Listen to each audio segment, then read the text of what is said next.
Tapos di naman pala darating yung mga senador na inaasahan natin darating. Pero relax lang muna tayo. Relax lang. Kasi doon sa ending ng hearing na yun, tila medyo nag-iinit na ang ulo ng mga tao doon. Naintindihan naman natin mga kababayan. Naintindihan natin dahil nga naman pagod na tayo, sawang-sawa na po tayo sa nangyayari sa ating bayan na marami kasi sa ating mga kababayan. Yung may pusong hindi mo sila papayag na basta na lang ginaganito ang ating bayan. Marami sa ating mga kababayan na pag nakikita ang mali ay talagang pumapalag.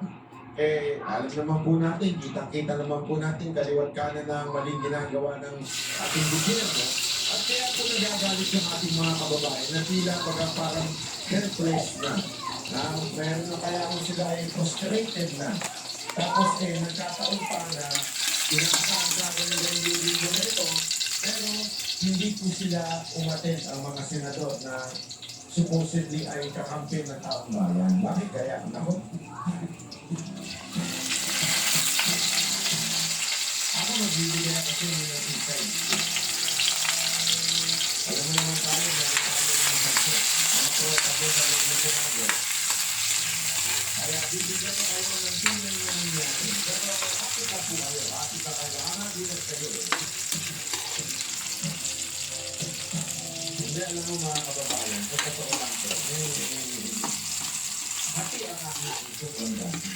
Meron sa aking parte na, bakit? Pero at the same time, naiintindihan natin ang ating ilang mga senador kung bakit nila nagawa na hindi umattend. Pero gayon pa man, talakayin muna natin ang unang sinabi ng mismo si Mike Defensor. Naliwanag niya kung bakit hindi naka-attend ang ilang mga senador. Doon tayo magsimula at pick-upin po natin ang usapin na yun. Okay? Pakinggan. Kung paliwanag dito sa konstansya, nakikita natin dito. Ako yung meron ng konting siguro hindi pa kakaintindihan.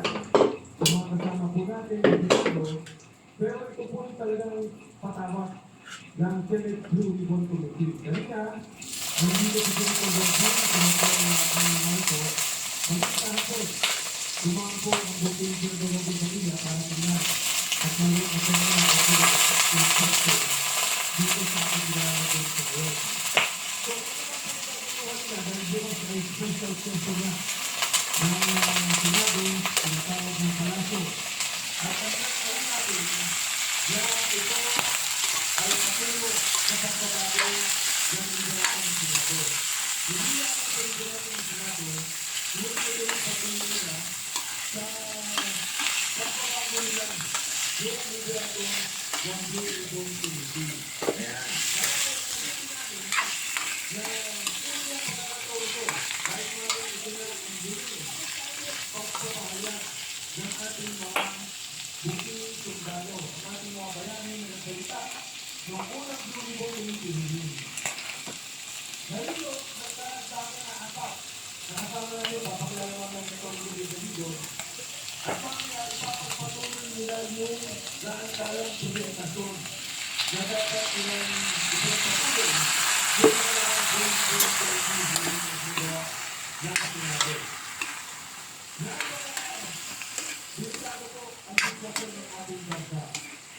Napakagulo ng sitwasyon ng ating bansa. Ang mga demokratikong institusyon katulad ng Senado ay pinapagol, binibigit, maging ang mga senador. Yun lang ang pagpuntal na nito ay marami ng mga pananakot na nagalas. Maraming pangungusip, kaya maraming luluwa namin sa kagayan na pag-usapan at kailan kung ano ang kailang gagawin bilang grupo. Ako, hindi mo dapat ay ito ang pag-ilagas ng katotohanan. Ayan. Wala naman tayo ibang gusto. Sabihin talaga kung ano ba yung usapin ng pera. Kung ano ba yung usapin ng photo at usapin ng maleta.